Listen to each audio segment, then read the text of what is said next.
I'm Maddie Goodall. I'm the Heritage Manager here at Humanist UK. Hopefully you've heard of, if not been on, the Humanist Heritage website. If you haven't, please do. I am really looking forward to this because it's an opportunity to just get to talk about four incredibly interesting people from history who really did change the world, part of the tradition that we're inheriting today. So, without much further ado, I will hand over to Paul, who is many things, in fact. So, Paul? Okay, lovely. One of the sort of criteria we've used to choose these four characters that we're going to talk to you about is we described them as loose cannons, yeah? There were people who were so radical that kind of their peers were sort of, can you throttle it back a little bit, yeah? We're trying to persuade the government to change things in a nice way, and you're just blasting off all these radical ideas that we're not sure are going to go down well. So that's kind of the criteria we used to choose them.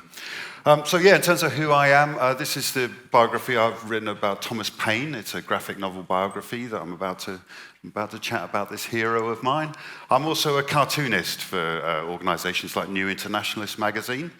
And some of the cartoons I do kind of put me in that loose cannon category. I get lots of complaints when I do cartoons like this, or ones that kind of tell people off for elevating feelings over facts. So that's my background. And I've slowly drifted into doing graphic novels about political heroes, but particularly about things that have been wiped or erased from popular history. And I think Thomas Paine is one of the characters who absolutely fits that criteria. So yeah, Thomas Paine, a bit like Peterloo, the Peterloo Massacre, he's one of the characters who've been kind of erased from history, and we'll be exploring why in a little bit. And it just stuns me that Paine isn't better known, okay? Because this is the guy from England who went to America just before the Declaration of Independence. And he basically triggered the American Revolution, that incredible experiment in democracy and whether people can actually govern themselves in an efficient way. And does anybody know how that's going at the moment? I didn't get a chance to doom scroll this morning, so I don't know whether it's now martial law in America. But I hope not. So yeah, just on the grounds of that, he should be as celebrated as Washington and Churchill and so on and so forth. But no, he's been kind of whitewashed out of history. Just in terms of the number of books he sold, he was an author. The thing he wrote that really sparked the War of Independence was a book called Common Sense, yeah? We have this image that Washington and Jefferson and all those other characters were like dogs on a leash, just waiting to revolt. That's not true. A lot of them still thought that they could reconcile with the English monarchy and that they could negotiate. And Paine is the kind of character who pulled all the arguments for independence together. And kind of accidentally wrote an extraordinary bestseller. If you go back and look at if you adjust for population and you adjust for inflation and all that sort of thing, the books that Paine wrote almost outsold the Bible. Almost like the kind of Harry Potter of their day. So just on the grounds of how many books he sold, again, he should be remembered, and he's not. Which is just an appalling thing to have happen to a historical character. And one of the great things about the medium that I use is a very popular way of bringing people back. Very accessible, really compatible for schools, apart from the beheading scenes. It's a really nice way to try and sort of change this. So I said we were going to concentrate on characters who really, really alienated their peers, yeah? So Paine's writings about why is one person king and not another, they really, really angered the establishment.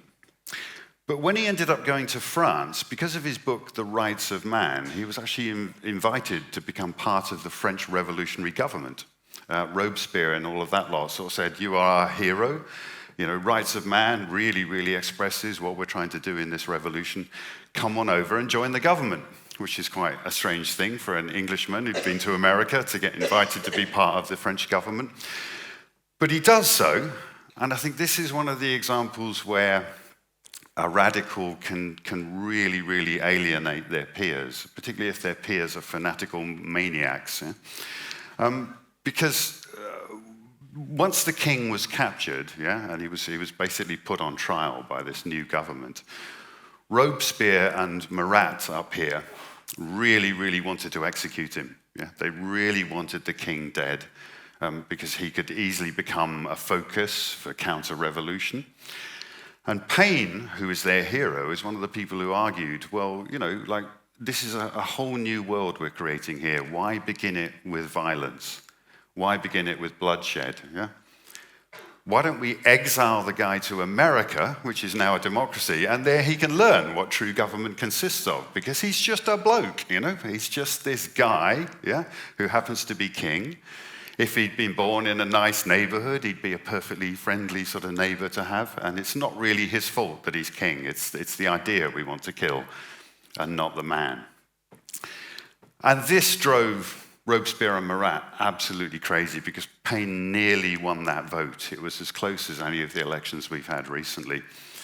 And as a result, Paine then becomes their bitter enemy. And I think this is one of the things in history that you see as an absolute sign of fanaticism, which is where you might agree with one of your peers about 99 things, but if they disagree with you about one, they automatically become almost worse than the real enemy. And I think that's a kind of a fanaticism, a product of polarization that we really, really need to watch out for today and try and pull back from. So yeah, they decide to, as the term is, cancel Thomas Paine, but they decide to cancel him with a big blade down the back of his neck. And the guy's life story is absolutely insane, absolutely insane. All these amazing scrapes with death he had. I should have mentioned that we said we're talking about loose cannons, yeah? In his youth, the first thing Paine does is run off to become a pirate. Yeah? And very, very nearly, it's a ridiculous story. I promise you everything I put in my books is absolutely true. He runs away from Thetford to London. He'd been apprenticed by his father to be a corset maker of all things, and he can't stand it. He wants to go off and have an adventure on the high sea. I swear this is true. Okay, he goes down to London and he signs up for a pirate ship called the Terrible, yeah? Okay? So no foreshadowing, anything like that. The name of the... Honestly, this was actually in the advert that he saw, and I've actually looked at the advert. The captain of the ship is Captain Death, yeah? The surgeon is called Mr. Ghost, yeah? And the Terrible is berthed at Execution Dock in London. So no warning signs of any kind that this might not be a good idea. He gets on board the boat. He's planning to get on board the boat, but his dad, who's a Quaker, yeah, actually followed him to London and actually intercepted him on the dock and said, "Look, come on, son, like this isn't, you know, we've got Quaker values. This is not the way forward. This is not a good thing to do." So Paine doesn't actually get on board the Terrible, yeah. Which is just as well, because the entire boat gets slaughtered on its first encounter with the French, and it's one of the most infamous massacres that happened at sea. So yeah, an amazing lucky escape there. The second lucky escape is when he's in jail in France, awaiting to go to the guillotine, yeah? And what happened in terms of who got executed the next day, the jailers would make their way down the corridor, the jail cells at night, and mark the door with an X if you were to be executed the next day. Yeah? But Paine actually had jail fever, yeah? And the warden of the jail has actually allowed the door of the cell to be left open so Paine can get some fresh air. And it's one of those doors in this kind of weird improvised prison in the middle of like an old hotel that's been converted. The door is one that actually swings all the way open and lays flat against the corridor wall. So when you mark it with an X, which is apparently what the jailer did, the guys in the cell with Paine realized they could just shut the door, yeah? Okay? And that's how, as Paine says, the angel of death passed me by. which again is just an amazing life story, amazing life story. The trouble is we've only got one source for that story, okay? And that's Thomas Paine himself.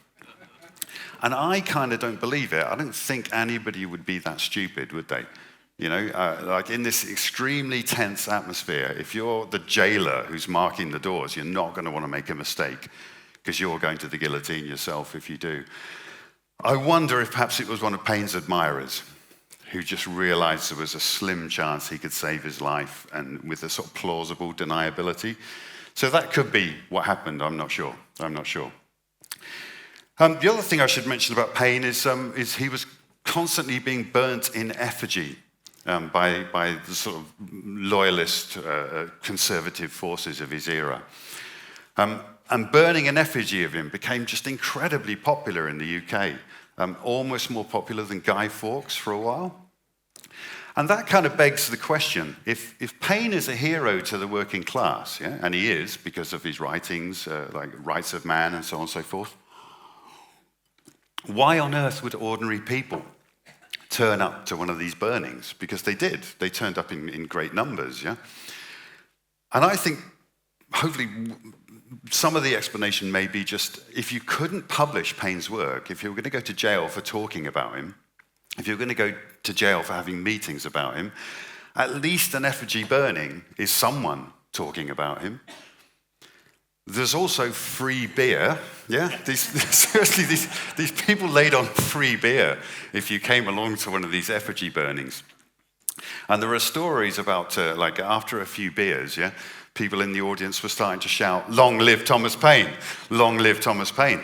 There's even a story of a local vicar, yeah, who pays these guys who've been in the army, he pays them £1 to burn an effigy of Thomas Paine, yeah? But then somebody who's described as a cunning local gentleman finds the same people and says, "Well, for 2 guineas, will you burn an effigy of the rector?" Yeah? And they actually agree to this. So yeah, absolutely crazy life story. So, as I say, kind of really hated by the authorities, hated by the sort of political fanatics of his era who couldn't tolerate anybody disagreeing with them about anything. But Paine was kind of erased from history because of his final work. It's a book called The Age of Reason. And it's where he starts talking about religion. And he starts talking about how revealed religions, where some bloke says that God spoke to them on a mountain and they've written it down and you're all supposed to now go along with this. Paine said that this was absolute nonsense, that this was completely insane. Yeah? He was actually a religious person himself. He was a deist, like a lot of the characters in the American Revolution from that period.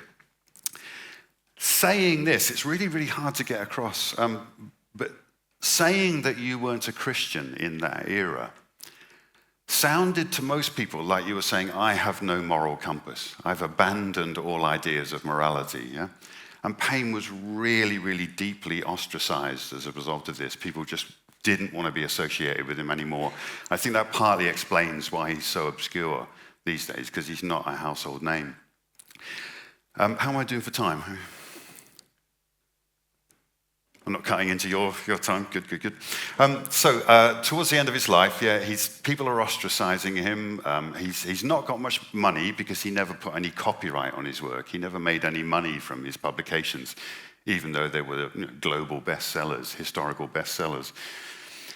And unfortunately, he ends up in what's kind of the equivalent of the care home system of the era, where you would, as an old person who's no longer really able to look after himself because he had a stroke and all this kind of thing, he ended up moving from lodging house to lodging house, and was surrounded by people coming and knocking on the door, Christians knocking on the door, demanding a last-minute recantation from him, yeah? Which is, some of it's quite comical. When one particular woman manages to burst into the house where he's living, and she demands that he repents and accepts Jesus as his savior and so on and forth. And he turns around to her and says, "You're a messenger from God." "I don't think so. I don't think God would send an ugly person like you." Be gone, good day. But it did start to get a little bit dark when his doctor is also telling him on his deathbed, will you accept Jesus Christ as your Savior? If you won't actually do it, at least say that you want to accept Jesus Christ as your Savior. Yeah? And this is a horrible way to end your life, I think, with your doctor leaning over you, saying you've got about 48 hours to live. I want a confession from the lips of a dying man.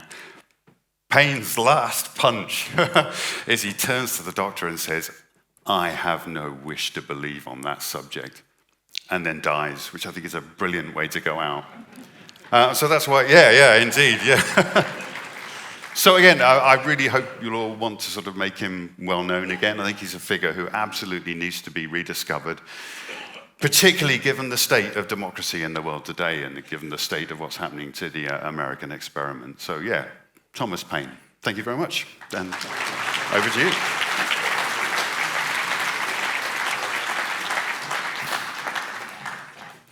Thanks, Paul. I think it's always worth dwelling on Thomas Paine because he did directly inspire so many of the freethinkers who came after him, and Paul's going to take back over shortly and talk about Richard Carlile and the various people who went to prison quite willingly for selling works by Thomas Paine because they believed so strongly in what he had written about using your reason, about your mind being your own church, as Richard Norman mentioned yesterday, and all of these things that were so inspiring for people who wanted wide-scale change, including in Sheffield. And hopefully if you did see anything about the Sheffield booklet or have talked to Sheffield humanists, or indeed to me, and come and talk to me, then hopefully you will have seen some of the very direct line of inspiration that Paine had, both still during his lifetime and also beyond in the early 19th century. But I want to briefly talk about another loose cannon, as is our theme today, in the person of Emma Martin. How many people in this room already know who Emma Martin is? Oh yeah, all right. Got some whoops, got a few hands up, that's good. Got a fist raised in the air, that's what we like to see. So Emma Martin, a really incredible woman, born in Bristol in 1811, 1812, it's not exactly sure. She was, in her early years, incredibly religious, incredibly devout. She was a member of the Particular Baptists. She distributed Bible tracts for them. She briefly edited an unsuccessful paper in Bristol, which, again, espoused very strongly these beliefs. She wrote very directly about the evils of infidels and, all of these terrible things that they were believing, how absolutely counter it was to goodness and to Christianity and all of that. But she was also married to Isaac Martin, also a Particular Baptist, and a man who, in George Jacob Holyoake's words, whose company it was humiliation to endure. Whatever that might mean. She began to feel progressively dissatisfied with the situation of women at that time. She started to lecture on it, so she was obviously, even at that stage, willing to stand up for what she did believe in. She came across the Owenites, the socialist Owenites, who wanted a complete transformation of society, a reorganisation along communal lines, very inspired, of course, by the man who they took their name from, Robert Owen, and they had, among their other very radical ideas, the idea of the equality of men and women in their society, in their envisioned kind of utopian world. And Emma Martin was really drawn to this. She loved the ideas of equality for men and women, but she was obviously deeply scandalised by the idea that the Owenites pursued a rational religion, or indeed sometimes no religion at all. And so she started to debate them publicly. She was very quickly recognised as an incredibly formidable opponent. They started, calling into head office to ask them to send their very best debaters because she was so good. But gradually, over time, and along with the kind of progressively miserable marriage she was in, she started to be won around to the views of the Owenites. And she ultimately became a complete and convinced and kind of unstoppable atheist. She wrote all these tracts about the inconsistencies of the Bible. She talked about the tissue of inconsistencies that the Bible was. This is one of the things that is often typical of these free thinkers at the time who've been raised very religious, is that they have such an acute knowledge of the Bible. Nobody is better placed to take it down than them. And so she went around and she was lecturing. She became a paid Owenite lecturer. She was apparently speaking to crowds of up to 3,000 at a time. She was hugely respected, but, and here's where the loose cannon element comes in, her overt atheism, her willingness to directly challenge anybody who wanted to debate her, including parsons and vicars and religious people, started to ruffle a few feathers among the other Owenites. She was seen as perhaps too radical on that side. They wanted to maintain as much respectability as they could.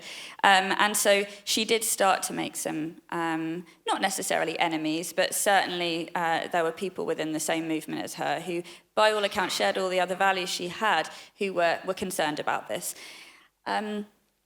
Ultimately, she stepped down from lecturing. She was exhausted. She wasn't making very much money. She was trying to support herself and her children, having left her humiliating husband. And she trained as a midwife. She was refused positions in various hospitals because of her atheism.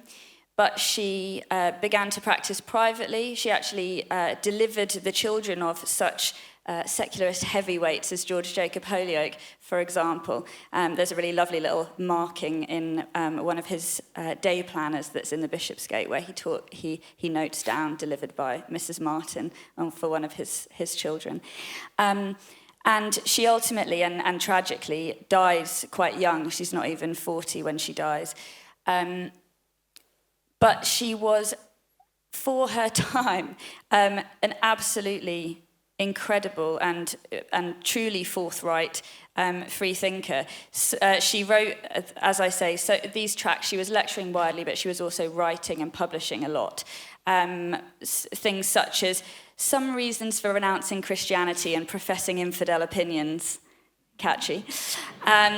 But she very much focused on, in all her writings, not only pointing out the kind of inconsistencies of the Bible, but fundamentally the ways that it had been used to oppress women, and that was really, really significant. She wanted to focus on essentially a very humanist philosophy of looking after each other, living well together, fostering a society that saw equality between the sexes, within the family relationships, all of that.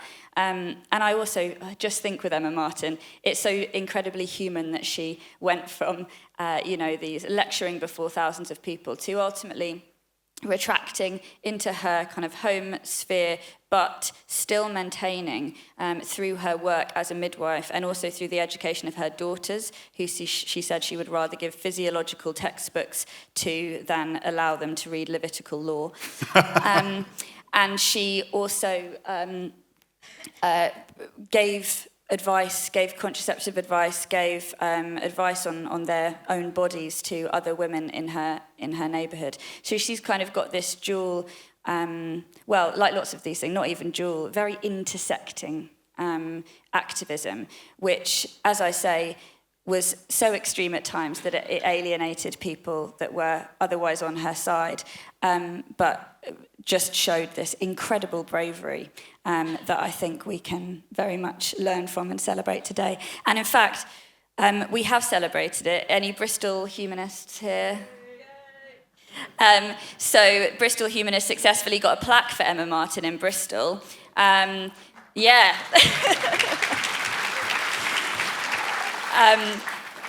Near the place of her birth, actually erected on a building owned by the YMCA, and who were very welcoming for the celebration we had when we opened and unveiled the plaque. And so she is, she's beginning, maybe a bit like Paine, to be more recognised by both people in her hometown and hopefully us as well, who are really, as I say, inheritors very much of so much of what she wrote, lectured and fought for in her sadly short life.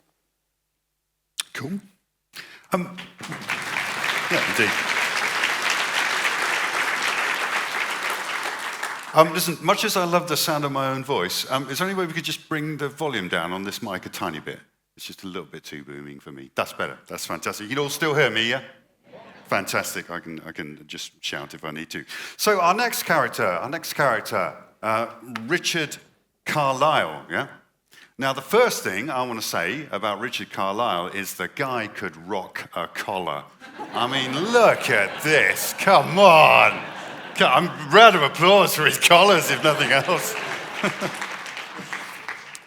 Another really, really fascinating loose cannon guy, yeah? Okay, so like Paine, he's born into pretty sort of low-income family.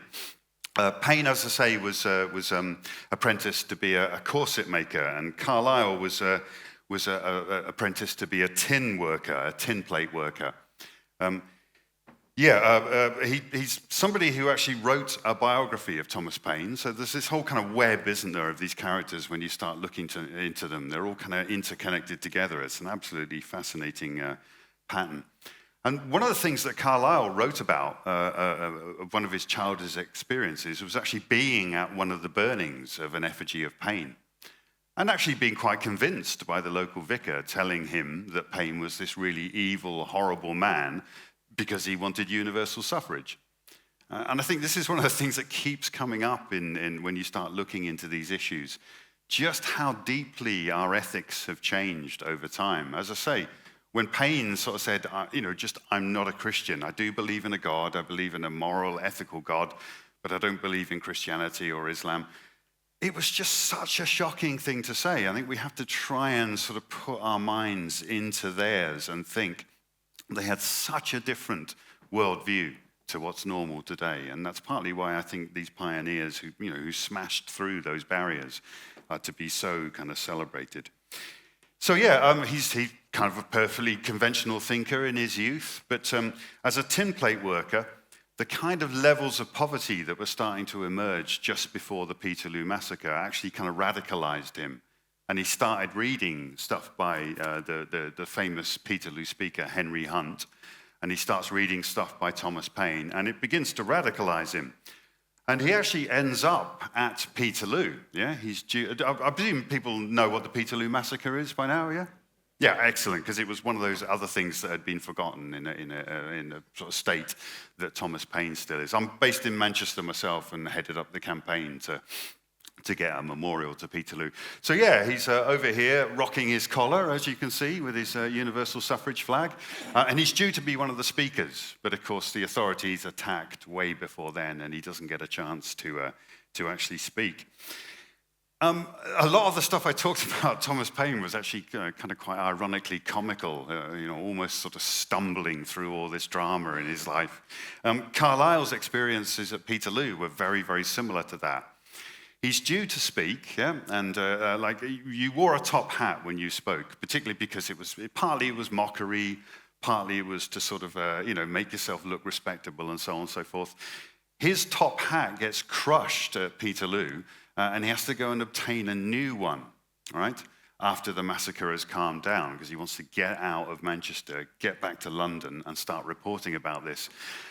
But he's been stupid enough to book himself into a hotel that's the kind of nerve center of the local establishment. Yeah, he hadn't realized at all what kind of hotel he was staying in, so he desperately needs to get a new top hat, having had his crushed at Peterloo. And he's trying to persuade this local lad to go and buy him one, so he can return to the hotel, get his stuff, and get on the first coach back to London. He succeeds in doing this, but he gets on a coach with a bunch of loyalists, and he's trying to pretend that he's not a radical, because, if you are, you're going to get instantly arrested in the aftermath of Peterloo. I mean, they were just massacring or arresting anybody they can, particularly journalists. So he has to spend the whole journey, and everybody's been stuck on a train with somebody they don't want to talk to, right? He has to spend the whole journey joining in with these toasts to the death of Henry Hunt and down with the radicals. So they open these bottles of wine, and yeah, that's his nightmare journey back down to London, where he instantly begins reporting on Peterloo. He's one of the first journalists to do so, the first writers to do so. And he's putting up placards in the window of his printer's shop and so on and so forth. And that's when his long and extremely successful career of going to jail begins. He spends so much time in jail, this guy. He's in and out of jail constantly throughout his life and having some extremely saucy adventures in jail, which I'm going to come on to in a minute. So even just talking about Peterloo, you're going to get arrested. Saying that it was a massacre, that's not acceptable. That's going to get you into a lot of trouble. He's got a newspaper by now called The Republican, which is just an amazing source of information for all these characters, isn't it? Well worth looking at. And in that, he's talking about Peterloo. And this begins a kind of chain of comical arrests that happen for anybody who's a radical in that period. Carlile gets arrested, yeah? And his kind of printer's shop, kind of bookshop, is instantly under threat. So his wife, Jane Carlile, takes over. By the way, he and Jane Carlile both ended up in jail together because she then gets arrested. Yeah? And they also conceive a child in prison. The prisons of the era are just, I haven't got any near enough time to go into it now, but they were really, really strange places. They so depended on how much external support you had, how much money you had, and so on and so forth. You could actually have a relatively pleasant time in prison and conceive a child with your wife in prison in that era. Really, really strange, well worth looking into. So she ends up in jail with him and getting it on, and Lerv in jail and all this kind of thing. And so somebody else has to take over the shop. And they get through a chain of 8 shop workers getting arrested, into jail, next one takes over, they go to jail. Absolutely incredible levels of resistance, almost like those nuclear snowball protests that they used to do at Molesworth and the nuclear camps back in the 80s. So they get through 8 shop workers, including one of Maddie's heroes, Susanna Wright, who was a candidate, wasn't she? You were kind of like, she was so stuck for who to talk about. But she was on the list. Around the whole of the UK, for selling the Republican and for selling and talking about Peterloo and so on, and talking about other radical issues, about 150 people were eventually arrested in this chain of those who were willing to sell radical newspapers like the Republican. So absolutely incredible. And you know, like the kind of fines that you were subjected to, even if you didn't end up in jail, even if you didn't end up on the wrong end of a saber at Peterloo, you could be absolutely ruined by the kind of fines that they were giving you, you know? All of your kind of work and stuff would be gone if you went to jail. If you didn't go to jail, just the amount of money you owed would be an appalling way of silencing people. So it was almost like a kind of economic terrorism or a kind of economic punishment. So yeah, Carlile's spending a ton of his life in jail. When he gets out again, trying to sort of make sure he doesn't keep getting arrested, he invents one of the most brilliant things I've ever heard of at his shop. Yeah? He creates a mechanical vending machine to sell the books. So you go into, I couldn't find any visual references of this. I'm really, really gutted that there's not a drawing of it, because I'm kind of considering doing a graphic novel about Carlile, and that's going to be a brilliant scene. But you come into the shop, and there's a kind of a dial that you turn for which, subversive work you want. I don't know whether there's a few sort of clunking noises, but then this book eventually comes down the chute, yeah? And so also you put your money in a slot, obviously in a vending machine. I don't think it was mechanical. I think, obviously there was somebody behind this kind of box screen. But what a brilliant way to sort of pull the rug out from under the authorities and evade arrest. I think that's absolutely clever thing. Really, really sort of inventive, the way in which people got round the rules.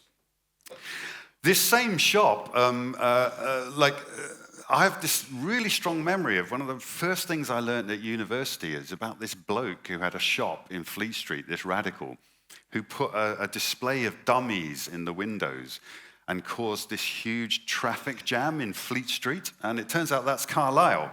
I've got this kind of memory of Carlile that runs back decades, and it's quite nice to sort of come round in a big circle to that. And I finally, for this presentation, managed to find the visual of it.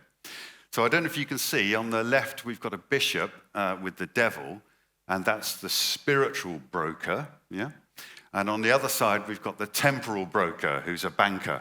So the whole idea that, this is all about money. Religion is a way of fleecing people. It's a way of controlling them, so on and so forth. This caused an absolute scandal. To me, this is nothing compared to some of the protest things I've seen and some of the things people will display in public.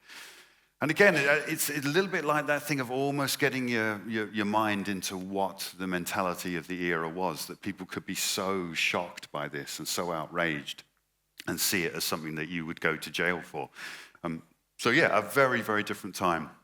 So this is in Fleet Street. Unfortunately, it's gone now. But this was Carlile's shop there. So one of the things I was going to talk about him being in jail, one of my friends who's kind of doesn't really hold back in his descriptions about people, called Carlile the dirty dog of the Enlightenment.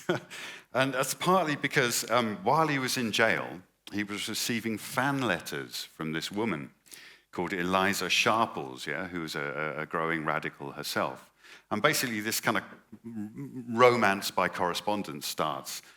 Carlyle's kind of marriage is not going particularly well as far as we know.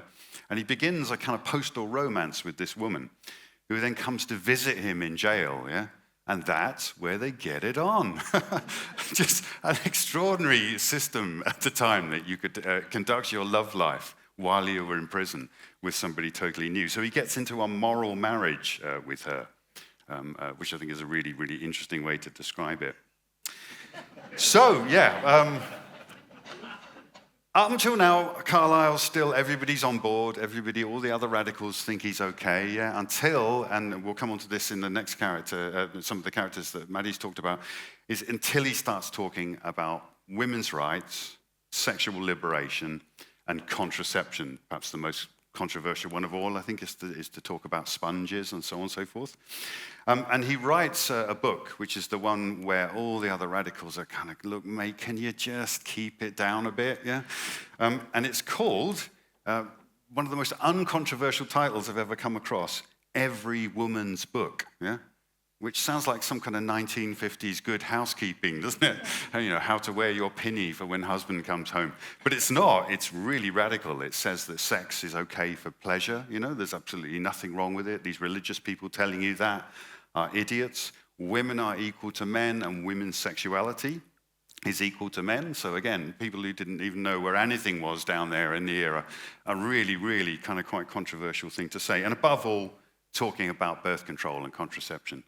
Just you did not do that. And even other radicals were kind of, oh my God, this is discrediting the rest of us. You are an absolute loose cannon.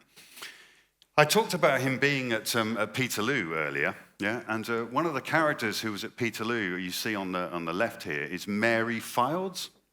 She's one of the first, at least Manchester radicals, and she's actually due to be on stage at Peterloo before the massacre commences. We'd heard all these kind of rumors in the Peterloo campaign that she stayed a radical for the rest of her life, and she started, she ran a pub, we'd heard, which turned out not to be true. And we'd heard that she was one of the earliest contraception campaigners, one of the earliest females to start offering advice to other women. Total nonsense, It turns out the actual story is that Carlile sent her this big package of his contraception flyers to hand out because he'd assumed that she would go along with his radical views about this. She didn't. She was a radical to be at Peterloo, but she was also a Catholic mother of 6. And she really was not very impressed with these flyers and actually went to the authorities and asked for the person who'd posted them to be arrested. And of course, the name on the flyers is Carlile, isn't it? So that's a really, really good example where these radicals were so at the cutting edge that they really started to alienate their peers, their political peers from the time. To sum up Carlile, because I don't want to overly romanticize people from the past, I think his basic message was sex is healthy, meat is bad, yeah, and eating raw mercury is good for you. So these people weren't always totally in tune with what we might think today. And the last thing I'm going to say about Carlile is a quote of his that I find really, really moving, and it reminds me of what my friends keep saying about what a terrible salesperson I am for my books. He actually said at one time, "I today have walked 30 miles for a profit of 18 pence," because he would hike his books around the country. So yeah, I'm afraid that was the commercial. I'll be on the stall after this if you do.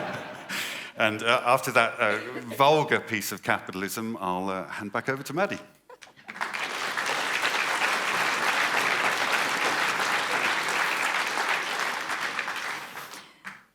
Okay, so I'll keep this quite short, I think, because we are aiming to end on time at 5:02, and we are getting close to that. Sorry. About 10 minutes left. No, that sounded passive-aggressive, but... No.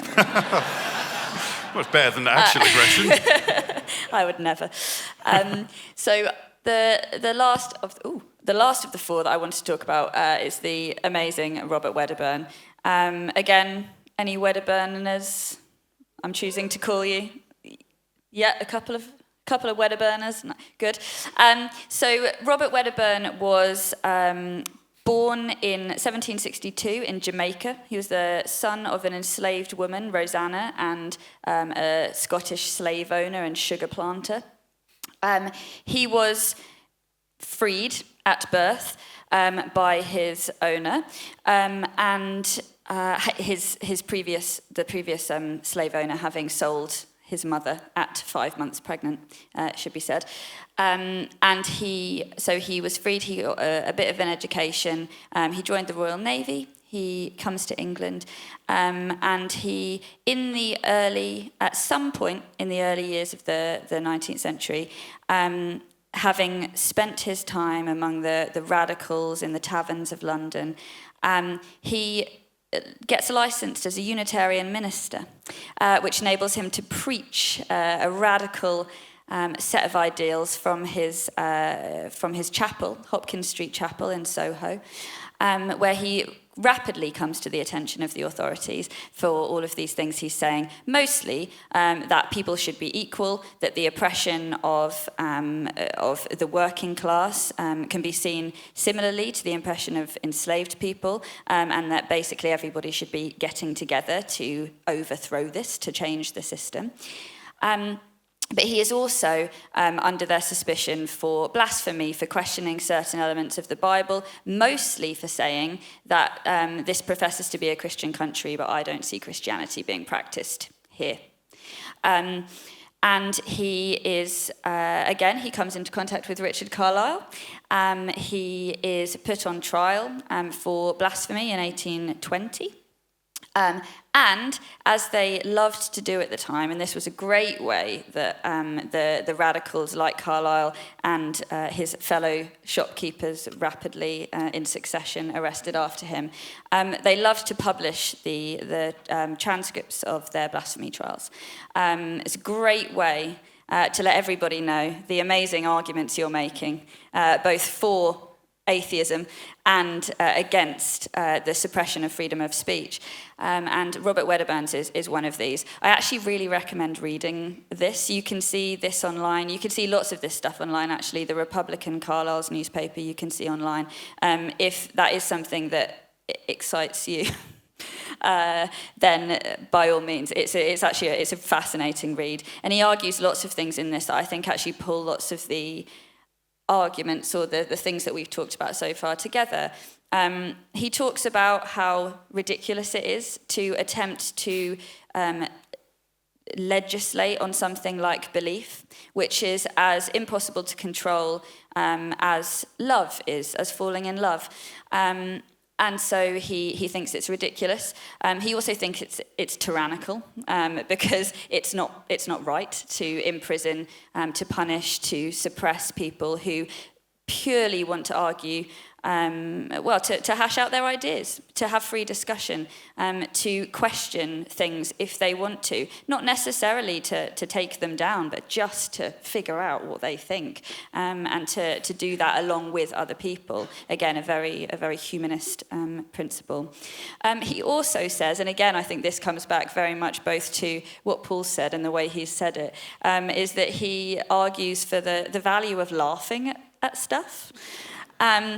He says it can't be a very strong system if you can't laugh at it. If it can't withstand being laughed at, being joked about, it's not very strong.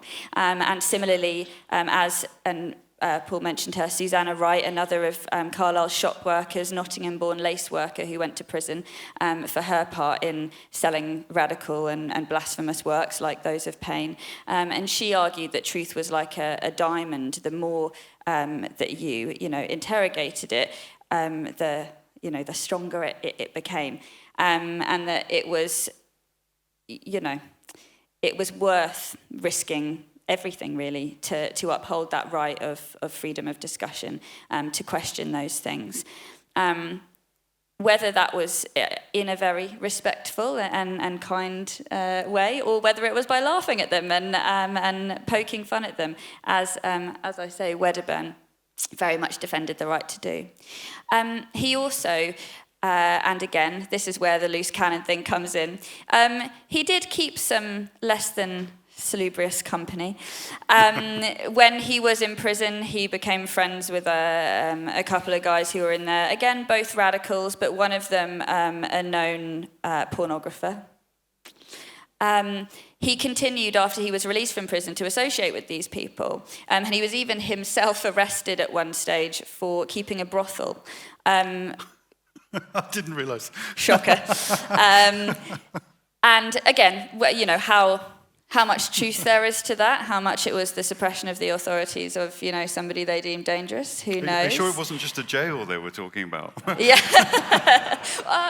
Good one, yeah, based on what we've heard so far. So he, I've completely lost my train of thought there. My fault, I apologise. Brothels.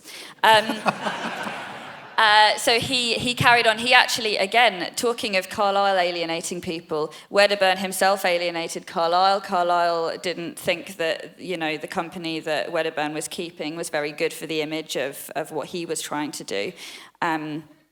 Possibly pot calling the kettle black, but, they had to draw their lines somewhere. And then he goes to America at a certain point. He comes back. He's seen among the crowd of another radical gathering. And he dies sometime around 1834, 1835. He makes it to quite a good age compared to some of these others. He's in his 70s when he dies. But having lived a very radical but not simple life. And I think it's interesting when we're thinking about these, and I think as well in the context of some of the talks we heard yesterday, where we were talking about these ideas, should we defend people whose ideas actually we fundamentally think are quite abhorrent, or their actions in situations where we would do very different things or do it in a very different way, but to fight for these principles, we're willing to do things that might put other people off our cause, and maybe will mean that we're remembered in a different way in 200 years than they were received in their own lifetime. And I think that's something that's very significant about all of these characters, whether they've been remembered well or indeed at all, or otherwise. I think, oh my goodness, we've got 1 minute.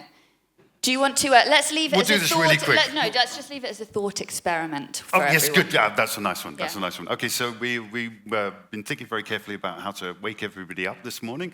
We decided we weren't going to take questions. We totally run out of time. We were going to throw it open to yourselves to think or to say, who are the modern figures who, might be quite kind of vilified by their radical peers, who later on are going to be justified. For me, the one I would identify, and I hope you're going to do yours, is that it's ex-Muslim women who are campaigning against the tyranny that Islamic fundamentalism can so often represent. And it's an absolute disgrace that the left doesn't treat them like the suffragettes. So that would be my one. We haven't got time to hear from you. We'd so hoped. Are you going to stick your neck out? Am I going to stick my neck out? No, probably not. She's got a good one. I don't think I'll get a round of applause for mine. Because I think it might be vegans. I agree. I eat meat and I agree. And isn't that the beauty of all of this, that we can all have such a diverse range of opinions on such a diverse range of topics, and still all be having the great time that we are having at the convention this weekend.